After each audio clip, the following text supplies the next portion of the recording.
নমস্কাৰ মৰ্নিং পালছলৈ স্বাগতম জনাইছোঁ ষ্টুডিঅ'ত মই অনিৰ্বাণ পাঠক ৰাজ্যৰ পঞ্চায়ত নিৰ্বাচনৰ ফলাফল ঘোষণা হ'ল আকৌ একত্ৰিত হ'ব নোৱাৰাৰ ফল পালে বিৰোধীয়ে এতিয়া পঞ্চায়তৰ ফলাফলৰ পাছত এইবাৰ শিক্ষা ল'বনে বিৰোধীয়ে নে ২৬ৰ বিধানসভাতো একেই স্থিতি অব্যাহত থাকিব বিৰোধীৰ দেওবাৰে ৰাজ্যৰ পঞ্চায়ত নিৰ্বাচনৰ ভোট গণনা সম্পন্ন হ'ল ফলাফল অনুসৰি বিজেপি অগপ মিত্ৰজোঁটে বৃহৎ জয় সাব্যস্ত কৰিলে আৰু আনফালে ধৰাশায়ী হ'ল কংগ্ৰেছ অৱশ্যে নতুন দল হিচাপে সামান্য আশাব্যঞ্জক অসম জাতীয় পৰিষদ আৰু ৰাইজৰ দলৰ ফলাফল এইবাৰৰ পঞ্চায়ত নিৰ্বাচন অসমৰ ৰাজনৈতিক দলসমূহৰ বাবে বিশেষভাৱে গুৰুত্বপূৰ্ণ আছিল কিয়নো এই নিৰ্বাচনৰ পৰা আৰু মাত্ৰ এটা বছৰৰ পাছত আছে ৰাজ্যৰ বিধানসভা নিৰ্বাচন গতিকে এই নিৰ্বাচনতে ৰাজনৈতিক দলসমূহে সমষ্টিসমূহত নিজৰ স্থিতিৰ আভাস পাইছে এই নিৰ্বাচনৰ ফলাফলে ৰাজনৈতিক দলসমূহক ভুল সিদ্ধান্ত কোনটো শুদ্ধ সিদ্ধান্ত কোনটো দেখুৱাই দিছে আৰু যিটোৱে আগন্তুক বিধানসভা নিৰ্বাচনত কাম কৰিব পঞ্চায়ত নিৰ্বাচনত বিৰোধী একত্ৰিত হ'ব নোৱাৰাৰ ফল লাভ কৰিছে ইয়াৰ পূৰ্বে অসমৰ ৫টাকৈ বিধানসভা সমষ্টিত উপনিৰ্বাচন অনুষ্ঠিত হৈছিল সেই উপনিৰ্বাচনতো কংগ্ৰেছ ধৰাশায়ী হৈছিল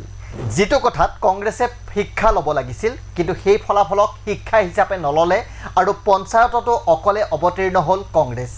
শেষত পাবলগীয়া ফল পালে কংগ্ৰেছে অসমত ২০১৬ চনৰ পৰাই বিজেপিৰ মিত্ৰজোঁটৰ চৰকাৰ চলি আছে বিজেপি মিত্ৰজোঁটৰ চৰকাৰৰ সময়ত এইবাৰ দ্বিতীয়বাৰৰ বাবে পঞ্চায়ত নিৰ্বাচন অনুষ্ঠিত হ'ল প্ৰথমবাৰ অনুষ্ঠিত হৈছিল ২০১৮ চনত ২০১৮ চনৰ পঞ্চায়ত নিৰ্বাচনত বিজেপিয়ে কাৰো লগত মিত্ৰতা কৰা নাছিল সেইবাৰ বিজেপি অগপই এককভাৱে অৱতীৰ্ণ হৈছিল আৰু তাৰ পাছতো বিজেপিয়ে পঞ্চায়তত ভাল ফলাফল লাভ কৰিছিল কিন্তু এইবাৰ বিজেপিয়ে ৰণনীতি সলালে কেন্দ্ৰ আৰু ৰাজ্য সকলোতে সমগ্ৰ শাসনযন্ত্ৰ বিজেপিৰ হাততেই আছে তেওঁলোকৰ ধন বল সাংগঠনিক বল সকলোখিনি আছে ইচ্ছা কৰিলে বিজেপিয়ে এইবাৰ অকলেই অৱতীৰ্ণ হ'ব পাৰিলেহেঁতেন আৰু হয়তো ফলাফল তেতিয়াও ভালেই হ'লহেঁতেন কিন্তু বিজেপিয়ে এইবাৰ অকলে অৱতীৰ্ণ নহ'ল অগপৰ সৈতে মিত্ৰতা কৰিলে আৰু বিজেপি অগপৰ পঞ্চায়তৰ এই মিত্ৰতাত নিশ্চয়কৈ ২৬ৰ নিৰ্বাচনৰ বাবে ৰাজনৈতিক অংক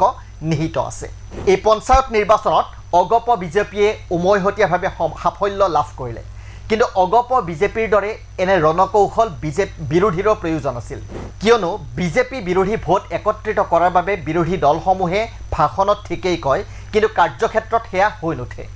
লোকসভা নিৰ্বাচনৰ পূৰ্বৰে পৰা অসমত বিৰোধী একত্ৰিত হোৱাৰ বাবে বহু কুচকাৱাজ চলিছে কেতিয়াবা ১১টা দল কেতিয়াবা ১৫টা বিৰোধী দল বৈঠকত মিলিত হৈছে বিজেপি বিৰোধী ভোট বিভাজন নোহোৱাৰ সূত্ৰক লৈ আলোচনা হৈছে কিন্তু শেষত তাৰ কোনো বাস্তৱ ৰূপ দেখা যোৱা নাই বৈঠক আলোচনাৰ পাছত বিৰোধী একত্ৰিত হ'ব নোৱাৰা আৰু বিজেপিক ৱাকঅভাৰ দিয়াৰ সকলোতকৈ ডাঙৰ উদাহৰণ ৫টা সমষ্টিৰ উপনিৰ্বাচন য'ত কংগ্ৰেছে বেয়াকৈ মুখ ঠেকেচা খাবলগীয়া হৈছিল কংগ্ৰেছে নিজৰ দুৰ্গ হিচাপে পৰিচিত চামগুৰিৰ দৰে সমষ্টিও হেৰুৱাবলগীয়া হ'ল কিন্তু তাৰ পাছতো কংগ্ৰেছে শিক্ষা নল'লে তাৰ পাছত পঞ্চায়ত নিৰ্বাচন আহিল একেই ফলাফল হ'ল পঞ্চায়ততো কংগ্ৰেছৰ সন্মান নাবাছিল বুলিয়ে ক'ব লাগিব ইফালে এবছৰৰ পাছত বিধানসভাৰ নিৰ্বাচন এনে পৰিস্থিতিত বিৰোধীৰ অৱস্থা অতি শোচনীয় এতিয়া অসমৰ ৰাজনীতিত এনে পৰিৱেশ বিৰাজমান যে আগন্তুক বিধানসভা নিৰ্বাচনত বিৰোধীৰ মিত্ৰতা হ'ব নে নহ'ব বিজেপি বিৰোধী ভোটৰ বিভাজন ৰোধৰ প্ৰয়াসে বাস্তৱ ৰূপ পাব নে নাপাব সমগ্ৰ ছবিখনেই এতিয়া ধুঁৱলি সাধাৰণতে পঞ্চায়ত পৌৰসভা বা পৌৰ নিগমৰ নিৰ্বাচনৰ ফলাফলে বিধানসভাৰ স্থিতি নিৰ্ণয় নকৰে পূৰ্বতেও পঞ্চায়ত নিৰ্বাচনত যিটো দলৰ চৰকাৰ থাকে সেই দলেই সফলতা লাভ কৰে গতিকে এইবাৰো বিজেপি অগপৰ যুটীয়া সফলতা অৰ্জন কৰিছে সেয়া কোনো ডাঙৰ কথা নহয় বিৰোধীৰ ফলাফল এইবাৰ আশাব্যঞ্জক নোহোৱাটোও কোনো ডাঙৰ কথা নহয় কিন্তু ডাঙৰ কথা সেইটোহে যে অগপ আৰু বিজেপিয়ে পঞ্চায়ততে একত্ৰিত হ'ব পাৰিছে অৰ্থাৎ তৃণমূল পৰ্যায়তে একত্ৰিত হৈছে গাঁওবোৰত দুয়োটা দলৰ কৰ্মীসকলে একেলগে কাম কৰিব পাৰিছে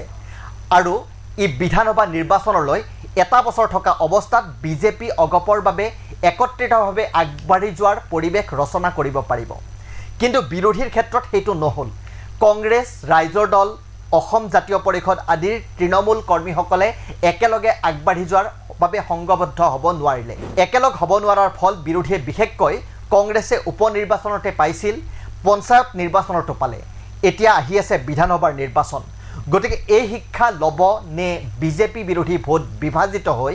আকৌ বিজেপিক ৱাকঅভাৰ দিব, সেয়া এতিয়া বিৰোধী দলসমূহৰ নিজৰ কথা।